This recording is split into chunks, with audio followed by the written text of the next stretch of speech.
এখানে এক্সেসে future value নামে একটা টেবিল ক্রিয়েট করছি।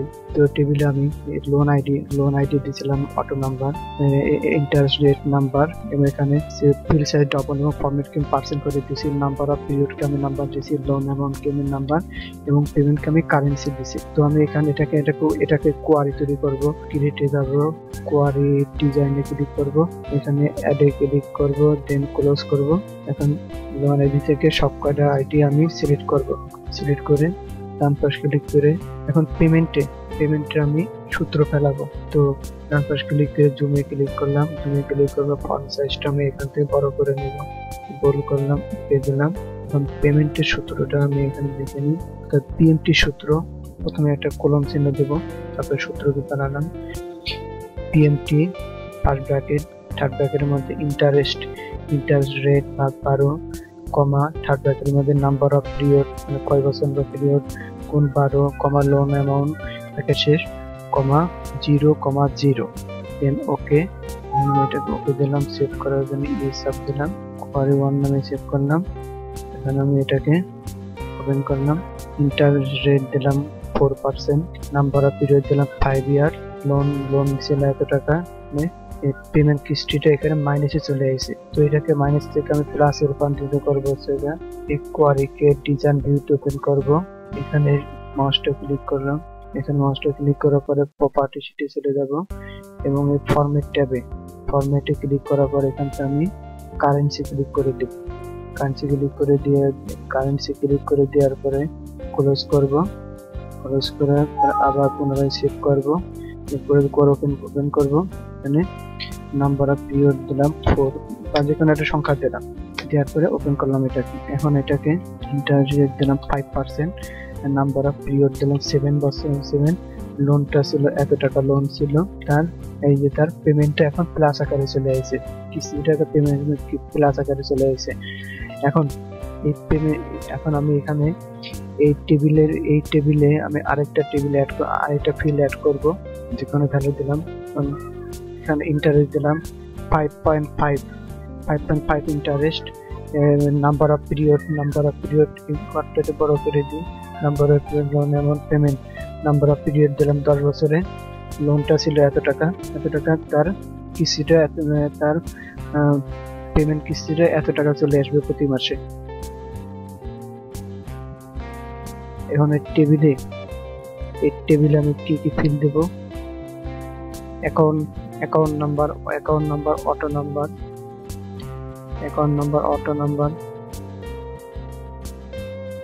ইন্টারেস্ট রেট নাম্বার, এবং এখানে ইন্টারেস্ট রেট নাম্বার, এবং এখানে ডবল এবং পার্সেন্ট করে দিয়েছি। Number of period, number of period number, এবং ডেনো কত টাকা প্রতি মাসে বা প্রতিদিন কত টাকা জমা করা হয়েছে সেটা আমি ডেনো হিসাবে দেখাইছি। ডেনো নাম্বার, পেমেন্ট, তারপরে পেমেন্ট মধ্যে এখানে আমি দিচ্ছি ফিউচার ভ্যালু কারেন্সি, তো এটাকে আমি ক্লোজ করলাম।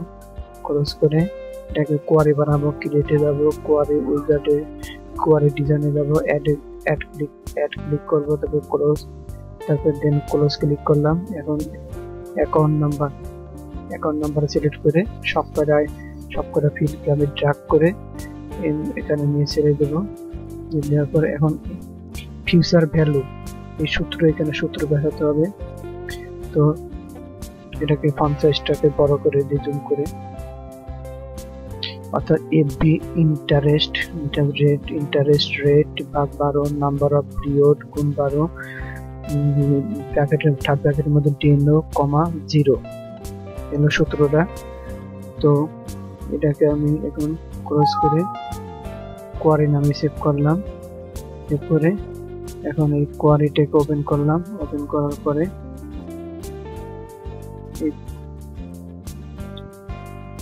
ফিচার বলে প্রপার্টি শিটের ফরম্যাটে যায়, এখান থেকে আমি কারেন্সি করে দিব, তাহলে সবগুলোই মাইনাসটা উঠে যাবে।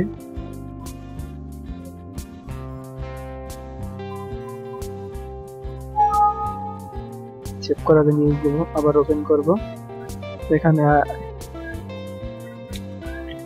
ইন্টারেস্ট রেট এই গপটা একটু বড় করে দেব।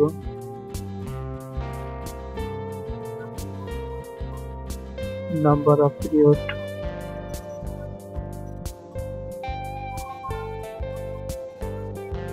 ফিউচার ভ্যালু,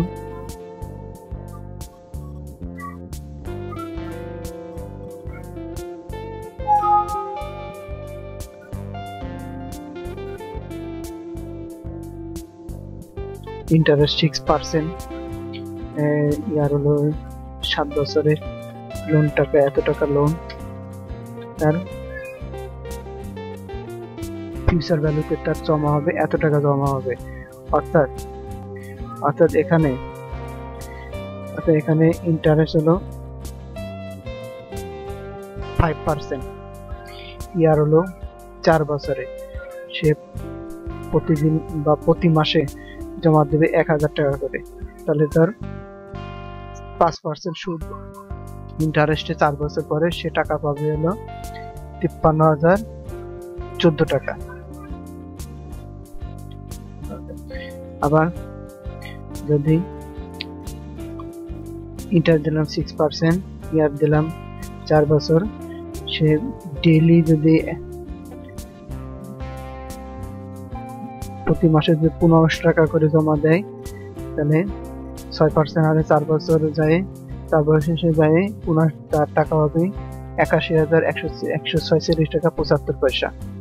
আবার একজনকে টাকা ধরি, এর 7% 7.5% ইন্টারেস্টে সে 5 বছরের জন্য টাকা জমা দেবে, প্রতি মাসে সে 500 টাকা করে জমা দিল, তাহলে তার 5 বছর পর সে টাকা পাবে 36,263 টাকা। এভাবে আমরা ফিউচার ভ্যালুর মাধ্যমে ডাটাবেস ফিউচার ভ্যালু সূত্রের মাধ্যমে কিভাবে কত পার্সেন্ট সুদে কত ইয়ারে কত টাকা জমা দিতে পেরে সে ওই কয় বছরে কত টাকা পাবে তার হিসাব বের করতে পারে। আমি আরেকটা হিসাব দেখাই। এখানে ইন্টারেস্ট হলো 8.5 হলো ইন্টারেস্ট, 8.5% 8.5 ইন্টারেস্ট, ইয়ার হলো 6 বছরে, সে 1500 টাকা করে জমা দেবে প্রতি মাসে, তাহলে সে 6 বছর পর প্রতি বছরে 8.5% ইন্টারেস্টে সে টাকা পাবে 1,40,251 টাকা 78 পয়সা। তো এই ছিল আজকে ভিডিওটা, আশা করি ভিডিওটা সবাই ভালোভাবে বুঝতে পারছেন। দেখা হবে নতুন কোনো ভিডিও টিউটোরিয়াল নিয়ে, সে পর্যন্ত সবাই ভালো থাকবেন, আল্লাহ হাফেজ। তো পার্ট 2 ভিডিওটা আবার ওপেন করলাম। পার্ট 2 ভিডিওতে আমি আবার এখন এই কোয়ারিতে আমি ফর্ম তৈরি করব, ক্রিয়েটে যাব, মোর ফর্ম থেকে ফর্ম উইজার্ডে যাব, সবগুলো ফিল নিয়ে চলে আসলাম, ডান দিকে নিয়ে আসলাম, তারপর নেক্সটে ক্লিক করলাম, এখানে এটাকে মডেল নেক্সটে ক্লিক করে আমি এখানে ফর্ম নামে query form FORM query form নামে এটাকে সেভ করলাম, ফিনিশ দিলাম। ফিনিশ দেওয়ার পর এটাকে রাইট বাটন ক্লিক করে এটাকে ডিজাইন ভিউ মোডে ওপেন করলাম। ওপেন করার পরে এই বক্সটা একটু বড় করে দিলাম, নিচের দিকে একটু বড় করলাম। এখন আমি এটা প্রপার্টি শিটে যাব, এখান থেকে ফর্ম সিলেক্ট করব, ফর্মের থেকে স্কয়ার বারকে আমি নাইদার করে দিলাম,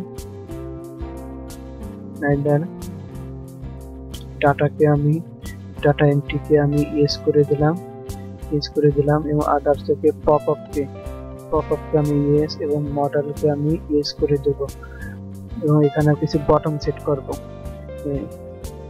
প্রথমে এখানে দিলাম প্রিভিয়াস, দুটি বটম সেট করব, প্রিভিয়াস রেকর্ড, টেক্সটে সিলেক্ট করব, নেক্সটে সিলেক্ট করব, ফিনিশ করব, প্রিভিয়াস, আবার বটম সেট করলাম, বটম সেট করে এটাকে নেক্সট রেকর্ড ক্লিক করব, নেক্সটে ক্লিক করে সিলেক্ট করে নেক্সটে ক্লিক করে ফিনিশ করলাম, এই দুটি বটমই সেট করলাম। এখন আমি এটা রাইট বাটন ক্লিক করে ফিল ব্যাক কালার থেকে এটা ব্যাক কালার আমি এটাকে চেঞ্জ করে দিলাম এবং এটাকে আমি ক্রস করে সেভ করলাম। সেভ করে এটাকে আবার ওপেন করি, এই যে ফর্মটা দেখা যাচ্ছে। এখন এখানে আমি এন্ট্রি করি, ইন্টারেস্ট রেট হলো 4.5%, নাম্বার অফ পিরিয়ড হলো নাম্বার অফ পিরিয়ড হলো দিলাম 6 বছরে, প্রতি মাসে জমা করে 1500 টাকা, আর 6 বছর পর তার অত টাকা আসবে নেক্সট রেকর্ডে। আবার ট্যাব দেওয়ার পর দিব নতুন একটা ডাটা এন্ট্রি হবে। এভাবে আমি কোয়ারি ফর্মের মাধ্যমে percent rate, number of period,